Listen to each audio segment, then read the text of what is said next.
I am very excited to be joined by Coach Kim Shutt to the Smart Nutrition Made Simple community. Coach Kim, what's going on? Not much. How's it going? It is going well. Let me set some context to the conversation. So we were talking in our team coaching meeting on Tuesday. We were talking in our team coaching meeting, and we were kind of talking about some of the things that clients are struggling with right now, and sort of the idea that clients oftentimes feel like they need to have these intricate, like meal plans, recipe guides, like they need to be putting together these seemingly complex dishes that are all extremely healthy. And if they're not doing any of those things, then they're not going to make the progress. And of course, you and I both know from, very long time of doing what it is that we do, that that's simply not the case. And oftentimes more simplistic is better, hence the name of this community, Smart Nutrition Made Simple. And so we thought it would be a good idea to have a candid conversation around some of the things that you and I do and that we share with clients in order to help them plan and prepare more effectively without feeling like they need to make it too complex, without feeling like they need to have these intricate recipe guides. And so before we jump into that, what I would love to do, because I don't know how familiar our community is with you. Obviously, you're working with a lot of clients as part of BSL Nutrition, but I would love for you just to introduce yourself and maybe just a little bit of your background about how you got here. My name is Kim Shutt, and gosh, I have been in health and wellness for a very long time.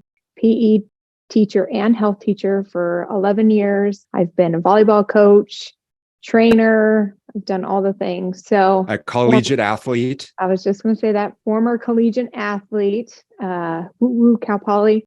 I've been in this field for a very long time. I also have 3 children and a husband.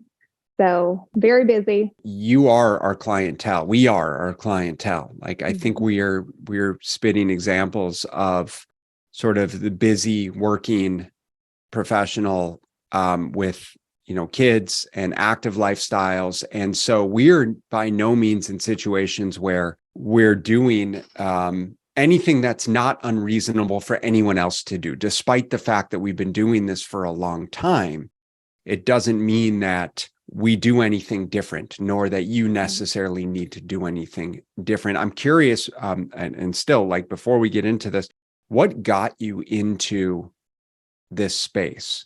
I think I've always had a passion for health and wellness and nutrition.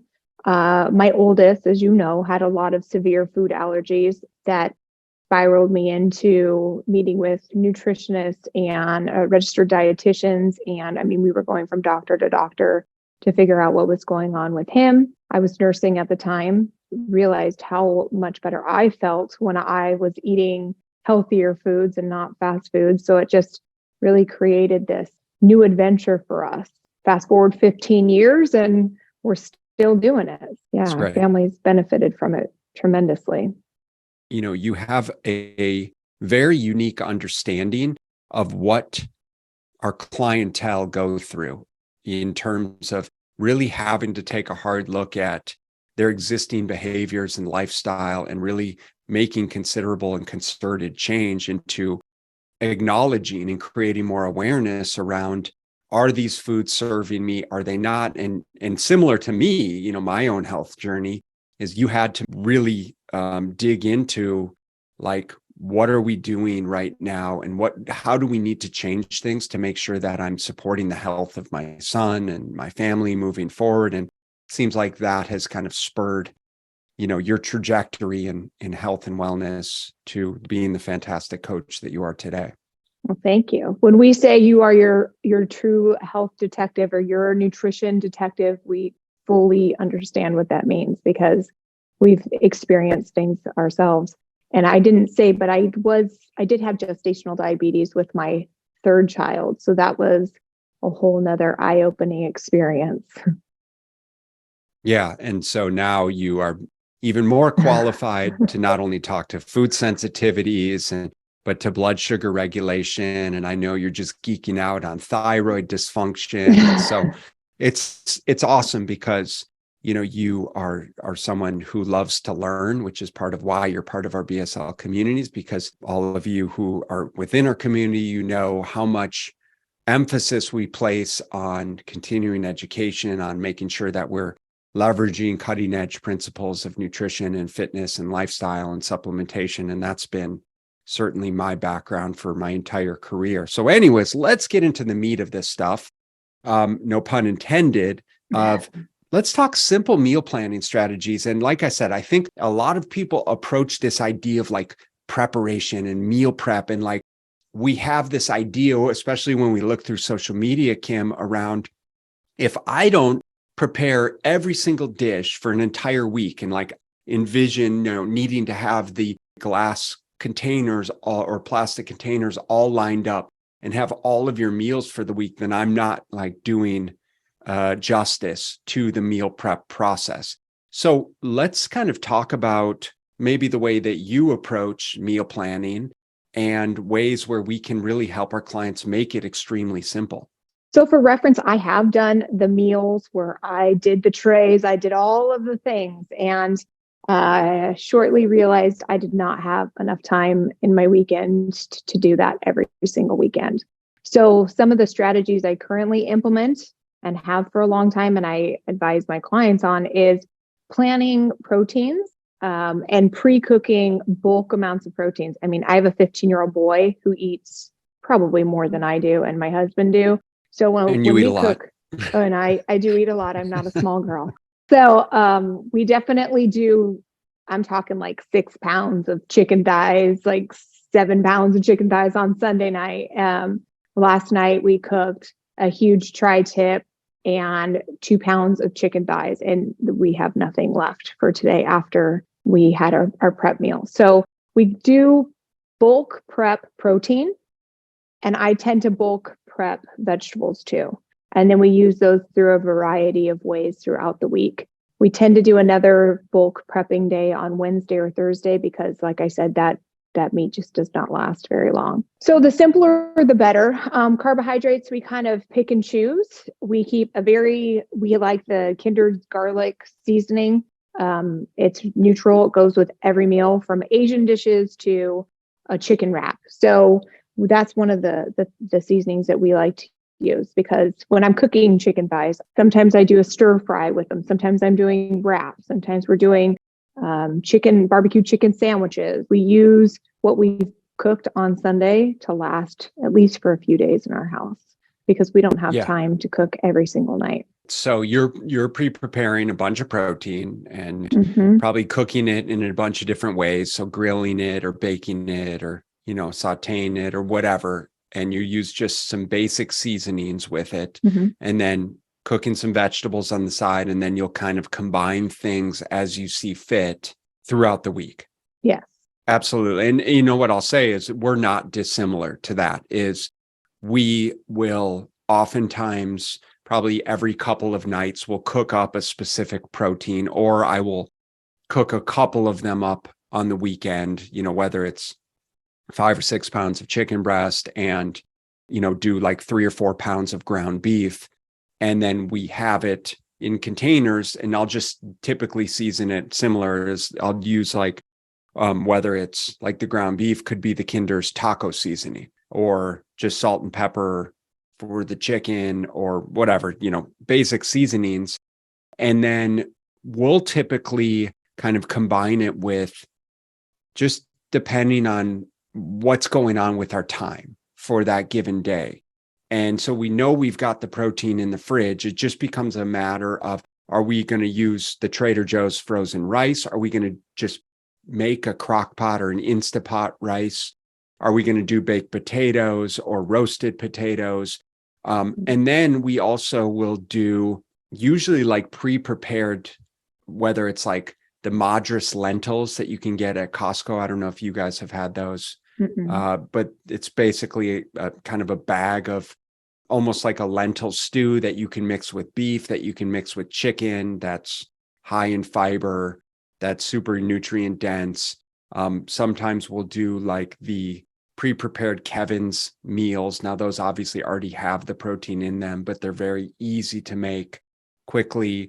And then we'll combine, some different lower calorie sauces here and there, whether it's sriracha sauce, whether it's a low calorie barbecue sauce, salsas, all of those types of things. So it's really easy to kind of just spice things up, really however you want. And the best part about that, because what I would love to hear from you is how you also feed the kids, because I think a lot of people have questions and concerns around having to make things separate to what they make for their kids and having that feel like a pretty massive inconvenience.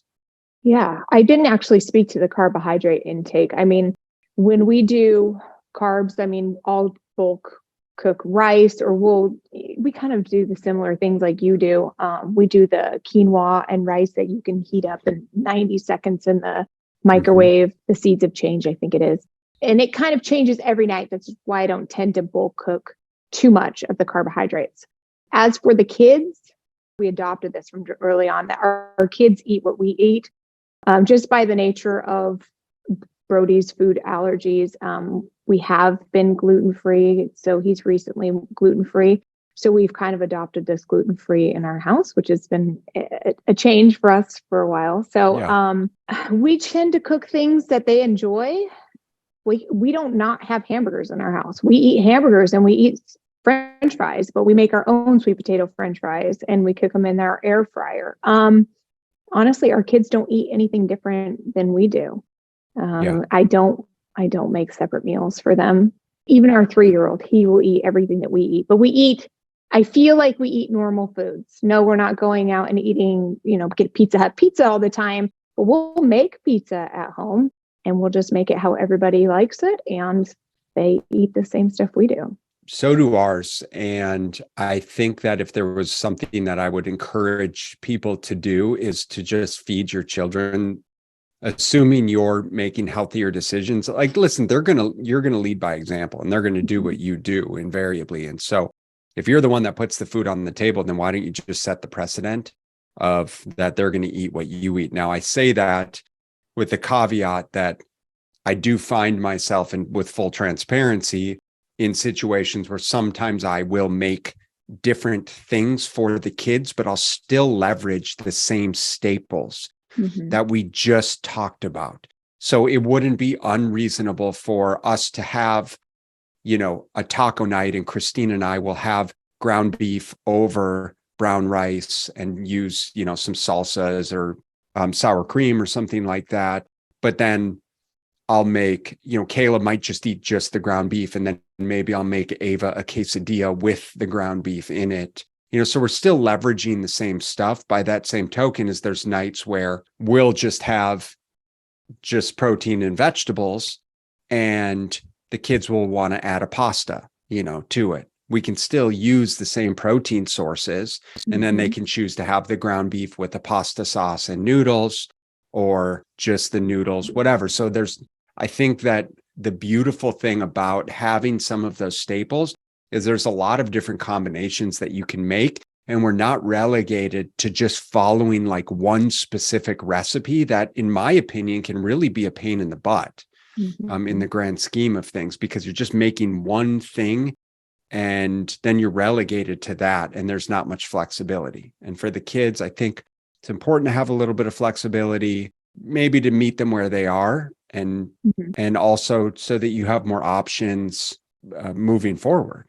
Right. With that being said, like when I cook my bulk protein, I do keep it pretty basic. So I just had this conversation with a client. Like, I won't take the sweet baby rays and put it in the crock pot with the meat, because my goals are a little bit different than my children, of course. So we add the sweet baby rays later, the barbecue sauce, because I know I'm not going to have as much as them. So tonight I'm making shredded beef tacos. So their toppings might be a little bit different than my toppings, but in all reality, we do eat a lot of the same foods, but we use those staples throughout the week. And my kids are older. I have a 15-year-old and a 12-year-old, and sometimes we call those fend for yourself nights.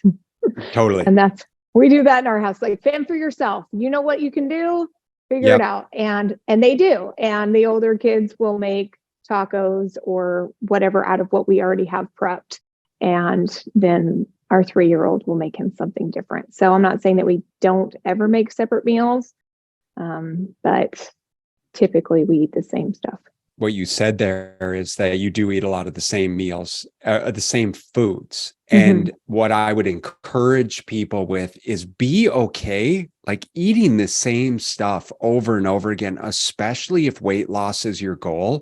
You know, if you're a client, you understand that we talk so much about awareness, around consistency, around simplicity, around repetition, and about being able to effectively manage your calories. And the more variability that we have into our menu, oftentimes the less control that we have, oftentimes the less awareness that we have, and oftentimes the more stress that induces into the situation. So why is it not unreasonable for us to eat the same things over and over again? And so by that same token, it'd say, why can't you have the same dinner multiple nights in a row? Why can't you, whatever it is that you have for dinner, why can't you have that for lunch and dinner the next day, right? Because if we know that that aspect of repetition and simplicity is going to allow you to manage your calories, allow you to be in control of the foods that you consume, and allow you to manage your stress and keep things as simplistic as possible, then that's only a win, right? Absolutely. Keeping it simple. That's what I tell all my clients. I keep it simple. I'm not a gourmet cook. There are times when my husband and I like to make more extensive meals, but that tends to happen on the weekend when we have more time. But during the week, I have my no-brainer staples that we keep in the house. And we know that there's always something that's going to meet our goals versus, well, what are we going to have for dinner tonight? Oh, I don't know. Well, let's just order pizza. There's always something in the house. How do you encourage clients to think through this process? How do you encourage them to get started with it, to have the tools to be able to kind of plan and prepare effectively now that we've established this level of simplicity that we encourage? Yeah, a lot of times we talk about, okay, do you make a list on Sunday? I just had this conversation this morning. Are you making a list on Sunday? Okay, what does that look like? Okay, and then we talk about their meals, their dinners. If they can plan out their dinners for the week, then they have a pretty good plan, because whatever they eat for dinner, they can eat for lunch the next day. Right. And they can simply add that into Chronometer pretty easily. We do talk about what kind of proteins do you actually enjoy, because some people really love chicken breasts, but they don't like chicken breasts when they cook it in bulk. They like having chicken thighs when they're cooked in bulk because they're not as dry, which I agree. Right. But, what do you enjoy having that you don't mind eating over and over, that you can make in a variety of different ways? And then it's like, oh, I really like steak. Okay, cool. What can we do with steak that you can eat it in a variety of different ways, that maybe you can cook it on Sunday and you can have steak wraps and you can have steak with quinoa and broccoli. And so, we really break down the process into smaller, simpler steps. Yep. Yeah, most definitely. The one thing, I think the one takeaway that I would like to leave people with is just coming back to this idea of simplicity. And oftentimes the conversations that we have with clients will revolve around absolving themselves of the idea that they need to have, like I said, a complex recipe, or any recipe for that matter. Like, you don't need a recipe guide. Mm-hmm. What are the proteins that you like? Right? Choose 2 or 3 or 4 proteins. What are the starchy carbs that you like? Maybe it's rice, maybe it's potato, maybe it's sourdough bread, maybe it's squash. What are the vegetables that you like? And choose a number of vegetables, and simply have 1 or 2 ways of cooking each and every one of those, and have a couple, 3, 4, 5 different seasonings and lower calorie dressings that you can use with each of those, say, proteins, and then just mix and match. Mm-hmm. And you can come up with innumerable number of options that you can then put together. and it eliminates the stress involved. It allows for the variety that you're looking for without the quote unquote boredom of being bored of the same foods. And you know what? I'd also challenge that idea of like, it's okay to be bored with your meals. Not every meal needs to be a gourmet meal. And if your goal is weight loss, you better be comfortable with the idea of having simple, relatively boring meals, maybe just spicing it up with different spices, different dressings, stuff like that. Keeping it simple, that's add? repeatable. If you can repeat It is. and be consistent with it, then you're going to make progress for sure.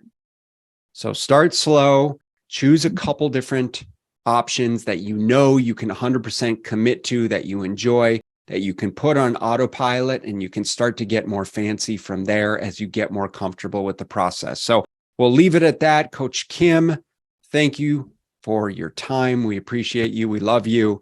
Catch you guys later on in the week. Take care. Bye.